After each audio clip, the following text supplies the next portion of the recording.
Eh bien, bonjour à tous. J'espère que vous allez tous très bien. Cette semaine chez Doctumi, nous avons décidé d'orienter nos lives autour de la nutrition et de l'alimentation. Donc, quoi de mieux que le début d'année pour faire évoluer notre alimentation et pour faire écho et réussir nos bonnes résolutions. La santé dans l'assiette, c'est notre fil rouge pour les deux prochains lives. Et aujourd'hui, on est avec toi, Sarah. Tu es fondatrice du compte Sarah.diététicienne. Oui. Et on va voir ensemble comment on peut se rebooster grâce à notre assiette. Jusque-là, c'est plutôt correct. Mhm. Donc, comme d'habitude, n'hésitez pas à interagir en commentaire et à poser vos questions pour qu'on puisse les traiter. Et comme d'habitude, on en a déjà récolté pas mal en post et en story qu'on va aborder aujourd'hui. Eh bien, Sarah, je te laisse te présenter et ensuite on Oui. abordera les questions. Alors, comme tu l'as dit, je m'appelle Sarah, j'habite à Marseille et je suis diététicienne nutritionniste. Euh, je te vois un petit peu flou. Ah, excuse-moi, Ah, c'est bon, c'est bon, c'est bon? c'est bon. Donc, en fait, j'ai une double activité puisque je suis salariée dans une entreprise qui réalise du portage de repas au domicile des personnes âgées. Donc, ça, Mhm. c'est mon activité principale. Ça représente 80% de mon activité. Et D'accord. le reste du temps, donc à peu près 20% de mon temps, je suis en activité libérale. Donc ça fait un an que j'ai créé mon auto-entreprise Ok. et je consulte à domicile sur Marseille ou à distance pour toutes les personnes se situant n'importe où en France ou dans le monde. Voilà. Oui, t'as déjà une belle communauté en plus sur Instagram, t'as pas mal de monde Ouais, qui te suit, c'est ouais. cool. T'as un très joli compte, donc on invite Merci, c'est super gentil. toutes les personnes qui veulent te suivre à aller te liker forcément après ce live, ce sera quand C'est même gentil. plus sympa. Et donc aujourd'hui, c'est comme j'ai dit, c'est comment se rebooster grâce à notre assiette. Une des premières questions, ça va être en quoi l'alimentation afflue-t-elle sur notre énergie, sur notre vitalité? Oui. Déjà, en fait, il faut savoir que tous les aliments que nous consommons nous apportent de l'énergie. Après, chaque aliment ne va pas nous apporter la même énergie Mhm. en fonction de la composition en macronutriments, donc en protéines, lipides et glucides. D'accord. Donc voilà, ce sont les macronutriments qui nous apportent de l'énergie, puisque un gramme de protéines nous apporte déjà 4 kilocalories, un Mhm. gramme de glucides nous apporte aussi 4 kilocalories et un gramme de lipides nous apporte 9 kilocalories. Donc D'accord. Donc, voilà, les macronutriments, c'est notre source d'énergie et c'est principalement les glucides, puisqu'en fait, le glucide, c'est vraiment le carburant de nos cellules, de notre cerveau. C'est ce que le corps va utiliser en priorité pour fournir de l'énergie. Donc en fait, les glucides sont stockés en fait dans le foie sous forme de glycogène et dès que le corps a besoin d'énergie, il va directement aller chercher dans ses réserves en glycogène. Donc c'est donc vraiment dans l'énergie, le on va foie. dire ouais, dans le foie, c'est ça.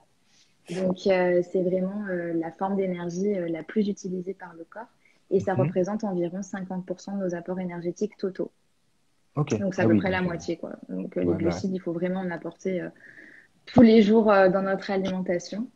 Voilà. Ensuite, on va avoir les lipides qui nous apportent aussi de l'énergie, mais cette énergie, elle va être stockée en fait sous forme de triglycérides dans nos réserves, dans nos tissus mhm. adipeux. C'est notre masse graisseuse.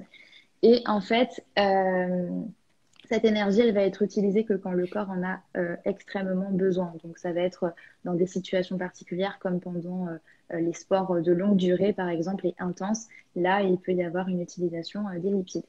Mais en Ok. fait, le rôle avant tout des lipides, ça va être la constitution de nos membranes cellulaires. Ça va être aussi la synthèse des hormones et la régulation de D'accord. notre température corporelle. Donc ça, c'est vraiment le rôle des lipides. Donc, D'accord. eux, ils représentent, allez, on va dire, 35 à 40%, c'est 35 à 40% de notre apport énergétique total. Ok. Donc, pareil, ils ont une place aussi très importante au sein de notre alimentation. Ouais. Et Et après, il nous ensuite, reste 10%, si je suis bien, ouais, 10 à 10-15%. Ah, 20%, c'est ça, 10 à 20%, ce sont les protéines, du coup, qui, elles, avant d'avoir un rôle énergétique, elles ont surtout un rôle de structure, puisqu'elles vont composer toutes les cellules de notre corps. ok. Donc, en fait, elles vont participer au renouvellement cellulaire.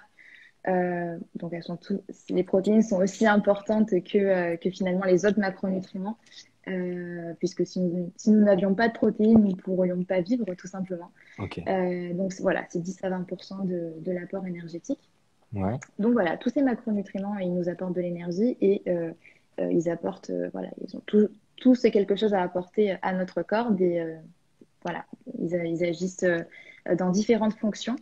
Et Ouais. ensuite, on va avoir tout ce qui est micronutriments, en fait, Ouais. qui sont, on va dire, ça fait catégorie à part. Euh, les micronutriments, en fait, eux, ils ne nous apportent pas d'énergie, mais ils vont intervenir dans l'organisme dans plein de mécanismes différents.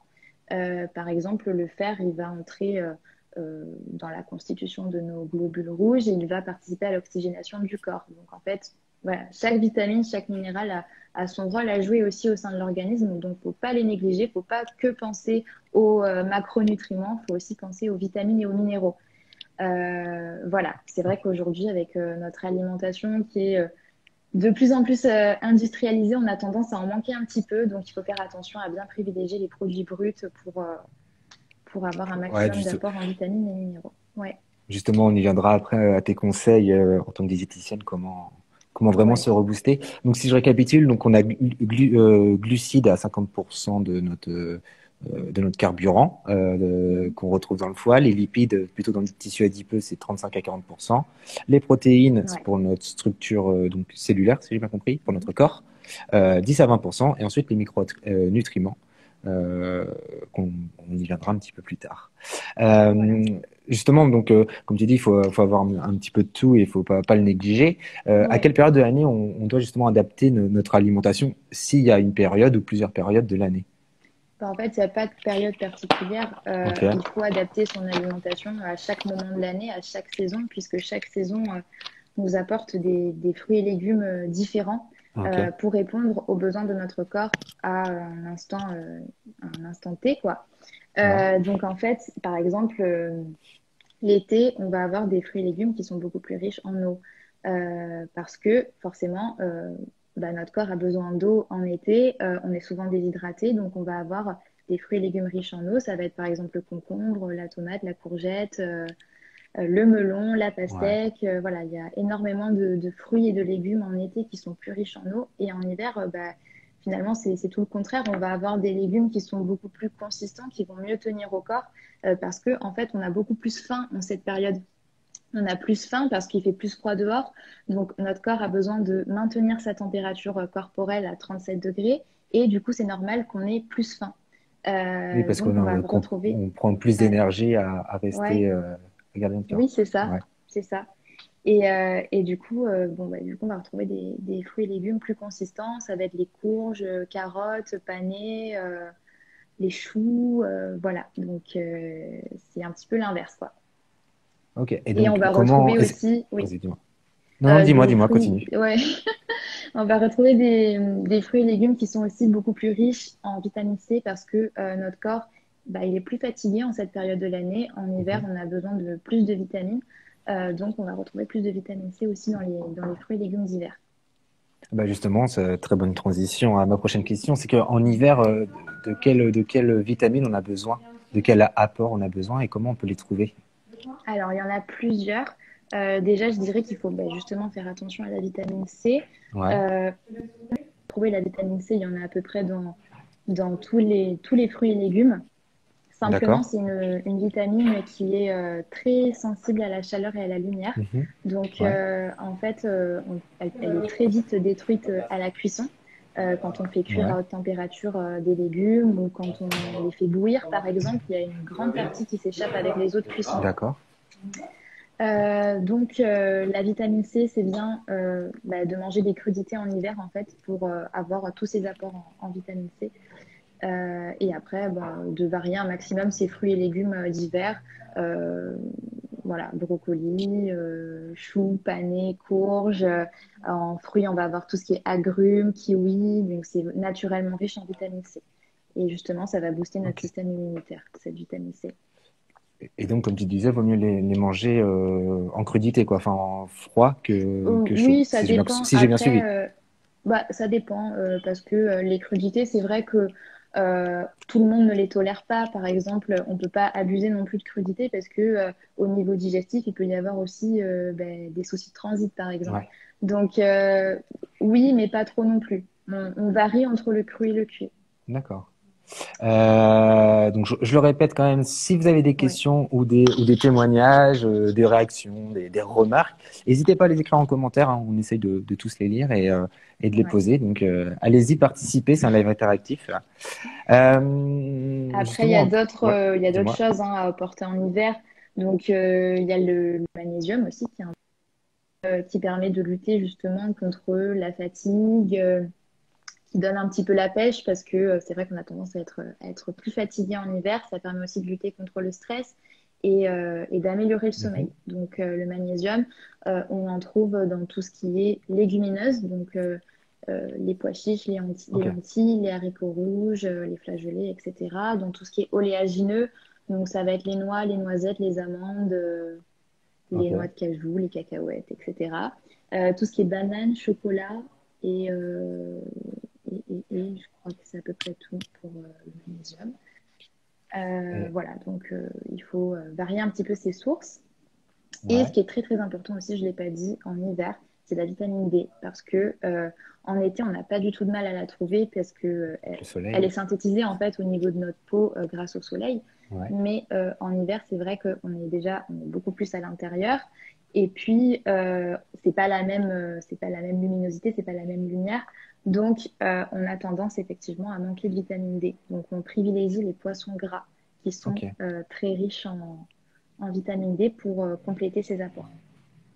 Et donc Donc voilà. saumon, Ouais, thon, saumon, maquereau, ouais, thon, sardine. sardines, ouais, Ok. principalement ces poissons-là. Mm. Donc en hiver, vitamine C dans les crudités, les agrumes, le kiwi, les choses comme ça. Ouais. Le magnésium dans les légumineuses et alors Mm. je vais pas me dire le mot parce que je l'ai mal noté, mais tout ce qui est amandes, noisettes Mm. et tout C'est ça. ça, oui, les oléagineux. Voilà. Et la vitamine E dans les poissons gras. Oui, poisson gras, on en trouve aussi dans les produits laitiers, principalement le lait enrichi en vitamine D, le jaune d'œuf et tout ce qui est abat, le foie par exemple. Ok, Voilà, contient aussi de la d'accord. vitamine D. Trop bien. On a une petite question. Bonjour, le Ouais. sport à jeun pour perdre le poids est-il nocif pour la santé?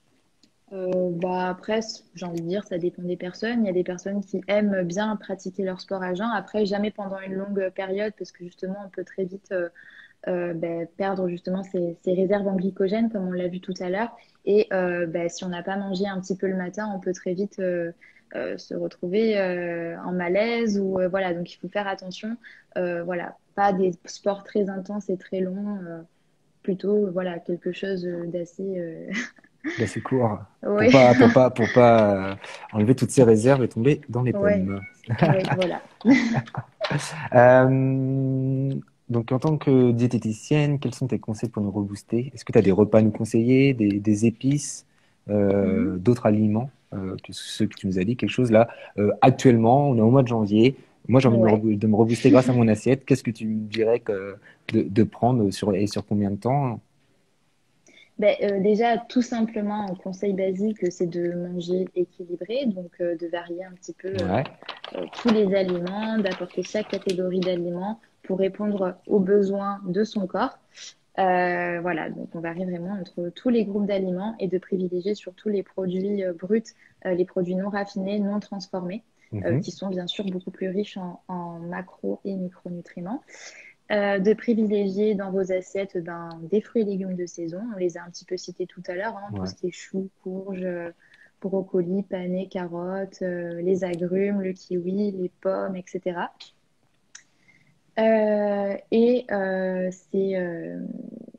Ces fruits et légumes aussi nous apportent des fibres, les fibres qui sont aussi importantes pour réguler le transit et pour nourrir notre flore intestinale, c'est aussi important. De ne pas oublier bien sûr les crudités aussi en hiver, on en a parlé. Pour la Ouais. vitamine C, c'est important de varier entre le cru et le cuit, d'écouter ses sensations alimentaires aussi, de manger à sa faim pour apporter aussi à son corps les bonnes quantités. D'accord. Voilà. Et ensuite en aliments, donc on a cité déjà les poissons gras. pour la vitamine D, puisqu'on en trouve beaucoup moins en hiver, donc plutôt les poissons gras. Pour les végétariens, végétaliens, il y a aussi les champignons qui sont une bonne source de vitamine D. Mais c'est vrai que comme il n'y a pas beaucoup de vitamine D dans l'alimentation végétale, le mieux c'est de se supplémenter. Voilà, Oui, bah de se justement, supplémenter. c'est parfait. On a eu une question juste avant le live et je te l'ai envoyé, mais justement, tu nous as parlé de Oui. magnésium, des choses comme ça. Justement, c'était Mm. que penses-tu justement des compléments alimentaires de type magnésium? Donc, on a dit magnésium gelée royale pour neurodynamiser. Est-ce que c'est conseillé? Et une autre qui est apparue juste avant qu'on commence le live, c'est le curcuma, ingrédient magique. Parce qu'on voit souvent ça. Oui. Donc voilà, c'était voilà un peu tout les petites questions de dernière minute. Donc ma première, c'est les Alors, compléments alimentaires. Qu'est-ce que tu oui. en penses? Est-ce que c'est utile pour nous redynamiser? Alors, les compléments alimentaires, oui, on peut en consommer. C'est vrai que moi, enfin, je préconise d'abord d'avoir une alimentation qui est relativement bien équilibrée pour couvrir tous ces apports. S'il n'y a pas de carence en micronutriments, on n'est pas obligé de se supplémenter. D'accord. Par exemple, ça peut être intéressant de faire justement une cure de magnésium, de gelée royale quand on vient d'être malade, quand on a le système immunitaire un petit peu affaibli pour justement redynamiser. Mais quand on Mhm. est déjà en pleine forme, quand on a une alimentation équilibrée, il n'y a pas forcément besoin de se supplémenter. Et comme j'ai parlé tout à l'heure, les régimes végétariens, végétaliens, là, ça peut être intéressant pour la vitamine B12, parce que c'est justement une vitamine que l'on retrouve principalement dans les produits d'origine animale. Mhm. Donc voilà, les végétariens, végétaliens manquent souvent de vitamine B12, ça peut être intéressant de se supplémenter. Et pareil pour la vitamine D qu'on retrouve principalement dans les poissons gras. Mais Ok. voilà, sinon, après, si on mange suffisamment bien équilibré, il n'y a pas forcément besoin de se supplémenter. Ok. Et justement après sur le curcuma, qu'est-ce que donc ça m'a fait rire moi la petite question qui s'était posée comme ça, c'est curcuma ingrédient magique point d'interrogation. Ben, le curcuma, effectivement, il a des propriétés anti-inflammatoires. Il peut stimuler aussi un petit peu les défenses immunitaires. C'est vrai que ça peut Ouais. être bien de consommer du curcuma en hiver, mais on peut l'utiliser tout simplement en épices dans ses préparations, pas forcément besoin de faire de cure en particulier. Voilà, vous pouvez très bien l'utiliser dans les préparations, ça aura un petit peu les mêmes effets, quoi.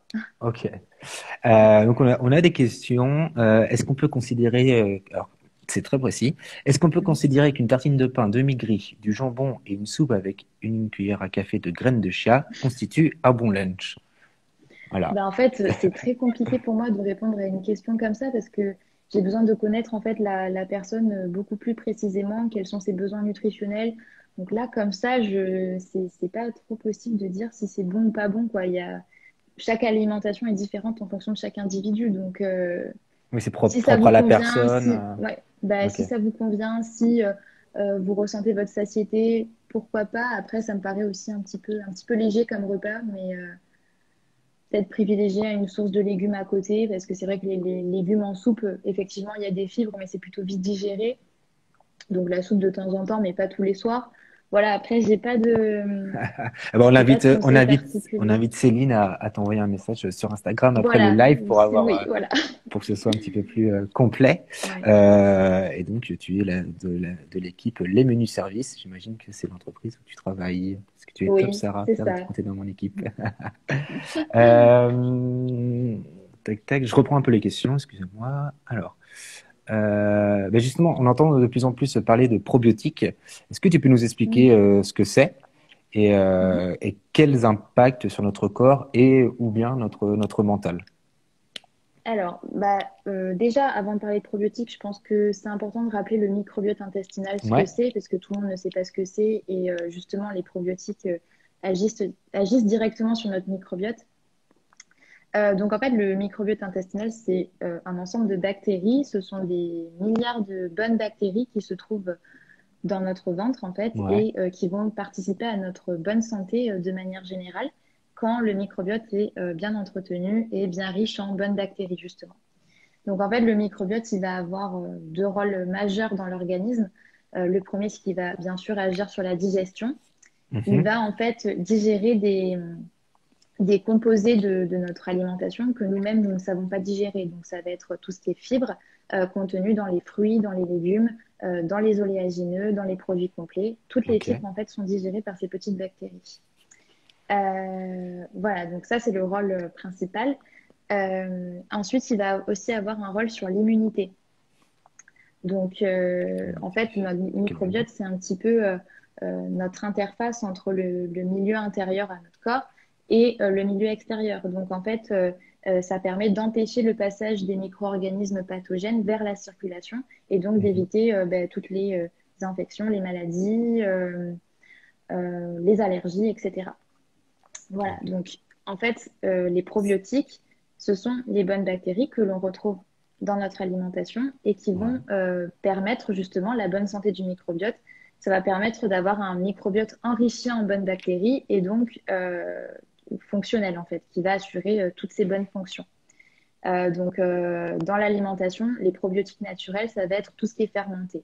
Ça va être le pain ou le vin, Mhm. tout ce qui est fromage, yaourt, qui contiennent aussi des bonnes bactéries, les boissons fermentées comme le kombucha. Je ne sais pas Ok. Pas si du tu tout. sais ce que c'est, non? Non, je vais te laisser finir et te poser la Eh question, bien, mais c'est du thé explique-nous. fermenté, tout simplement. Du D'accord. thé fermenté qui est très très riche en bactéries, donc ça peut être intéressant d'en consommer de temps en temps. On en Ok. trouve principalement en magasin bio et moi je sais que je l'achète sur Quasimodo. Donc il y a Ça différents va. goûts, citron, cassis, etc. Et c'est vrai que c'est très bon. Enfin moi j'aime bien. Après chacun ses goûts. Ouais. Et Bah, tout ce qui est tester. tofu aussi, c'est du soja fermenté. Donc voilà, c'est aussi des bonnes bactéries. Voilà. Donc Ok. Et donc en après, ça a un gros, impact sur notre corps, sur la digestion et sur l'immunité. Est-ce que ça a un impact sur notre mental? ouais, parce qu'en Ouais. fait, ça, c'est des découvertes qui sont plutôt récentes, mais oui, ça a été démontré que en fait, notre microbiote, il est en lien avec notre cerveau. En fait, les deux communiquent sans cesse. Ouais. Donc en fait, on peut avoir un microbiote déséquilibré. Enfin, ça peut très bien en fait être en lien avec un moral un petit peu dans les chaussettes, Mhm. une dépression, une anxiété, une nervosité, du stress. Oui, les deux peuvent être en lien. Ouais, D'accord. ça a été démontré. Ok. Donc je rappelle, le microbiote, ça nous permet de digérer et ça Mm. renforce notre immunité, si j'ai bien compris. Ouais, Voilà. c'est ça. Et donc pour son bon fonctionnement, il faut des apports en probiotiques, principalement dans des aliments fermentés. Est-ce Oui, qu'après il y a des... après, Dis-moi, oui, continue.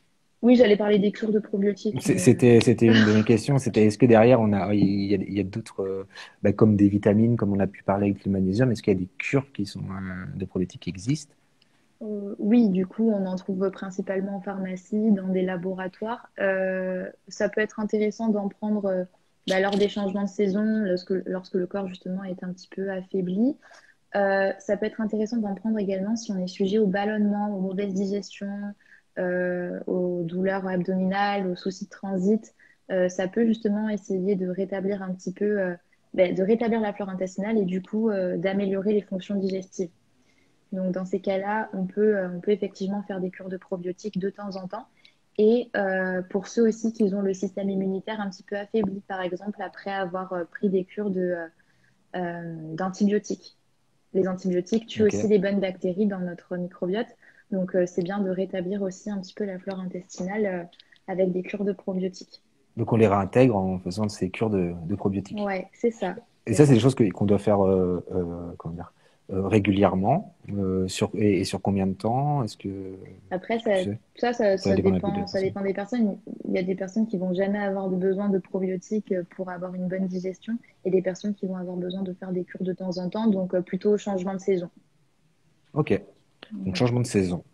Mm. On arrive bientôt à la fin du live, donc il nous reste encore à peu près 5 minutes, Mm. entre 3 et 5 D'accord. minutes.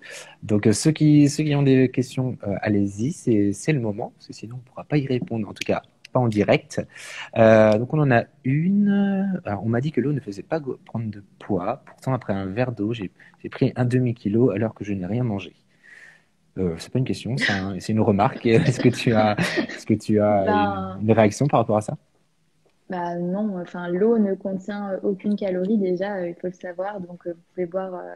Au contraire, en fait, l'eau, ça permet justement de réguler tout ce qui est souci de rétention d'eau. Donc au plus on va boire, finalement, au plus on va diminuer sa rétention d'eau quand il y en a. Donc au contraire, enfin l'eau, il y a aucun souci, quoi. Il y a vraiment pas de problème. Bon. Alors, je regarde si j'ai pas oublié des questions quand même. Alimentation, univers. Mm. Que pensez-vous des cures? Ben, ça, on en a un petit peu parlé. Est-ce que tu as autre que des cures probiotiques, est-ce que tu en as d'autres à nous conseiller? Euh, Ou à non, nous c'est vrai déconseiller que peut-être?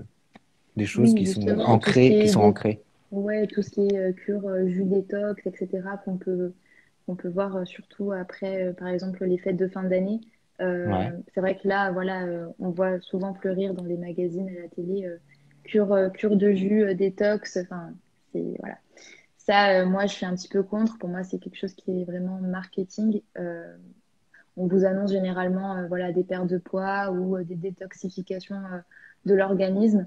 Mhm. Mais il faut savoir que notre corps, il est très bien fait et qu'il sait très bien réguler les excès. Donc, on a justement un excellent organe pour ça, qui est le foie qui est capable euh, de détoxifier l'organisme et d'éliminer les déchets, que ce soit des déchets internes, c'est-à-dire par exemple des déchets produits par nos cellules ou des déchets Ouais. que l'on apporte par notre alimentation, tout ce qui est conservateur, des résidus de pesticides, l'alcool, tout ça c'est éliminé par le foie, donc il n'y a pas de souci à se faire. Notre corps sait très bien faire ce job, quoi. Nickel. Voilà. Eh bien, donc on arrive à la fin du live. Si tu as un... Ah, attends, une alimentation particulière à privilégier pour éviter la fatigue à long, je pense à long terme. Ah non, ah oui, à long terme. À long terme, peut-être, ouais. Oui, c'est Bah, ça. ça regroupe un petit peu tous les conseils que j'ai donnés, c'est-à-dire en hiver, faire attention à avoir de bons apports en vitamine C, à consommer de temps en temps des fruits et légumes crus, à faire aussi un bilan sanguin peut-être une fois par an pour vérifier qu'il Mhm, n'y ait pas de carence avérée, parce que parfois on est fatigué, on ne sait pas forcément qu'on est carencé, donc c'est bien de demander à son médecin un bilan sanguin pour voir un petit peu où vous en êtes et si tout va bien. De notamment veiller quand on est aussi à avoir. végétarien ou végétalien, comme tu disais, si on manque de B12 ou de choses comme ça. Oui, voilà, Ouais. c'est ça. Ça, on le sait pas forcément et c'est que le bilan sanguin qui le révèle. Voilà, après, veiller aussi la vitamine D en hiver, c'est super important. On en manque souvent, donc c'est surtout ça qu'il faut contrôler. Ok. Et si tu as, donc pour finir le live, à chaque fois, je demande ça aux intervenants, si tu as Mhm. un dernier conseil à donner pour la fin de ce live autour de l'alimentation, qu'est-ce que ce serait? Ben, je dirais, je l'ai un petit peu dit déjà, mais c'est d'éviter surtout tous les aliments transformés. C'est vraiment, on va dire, ce qui est le plus à éviter et de privilégier tous les produits bruts, en fait, tous les produits qui ne sont pas raffinés, tous les produits naturels. Finalement, c'est vraiment ce dont le corps a vraiment besoin. Ok, top. Eh bien, Voilà, merci pour tous ces conseils. de rien. Maintenant, on sait comment être dynamique et se rebooster dans notre assiette, et notamment pour cet hiver. C'était vraiment cool et instructif. Donc là, comme vous voyez, c'est la fin du live. Donc, j'invite tous ceux qui nous regardaient à aller liker ton compte Instagram et pour C'est écouter gentil. et pour écouter les conseils que tu nous as donnés. Ce live, il sera comme d'habitude en replay sur Ouais. YouTube et sur notre IGTV, souvent en fin de semaine. Et puis nous, de notre côté, on se retrouve jeudi à 18h30 avec Pauline, qui est diététicienne et fondatrice du compte La Cuisine d'Achille. Et justement, tout à l'heure, on parlait d'alimentation équilibrée. Et elle va nous donner des conseils pour trouver son équilibre alimentaire. Et justement, on va parler de tout ce qui est cure et un peu démystifier tout ça. Encore merci, Sarah. C'était vraiment cool. De Et rien. Merci à toi de m'avoir invité sur ce live. bah, C'était avec très intéressant. plaisir. Et bien, bonne soirée à tout le monde. Et à bientôt. À bientôt. Ciao. Ciao.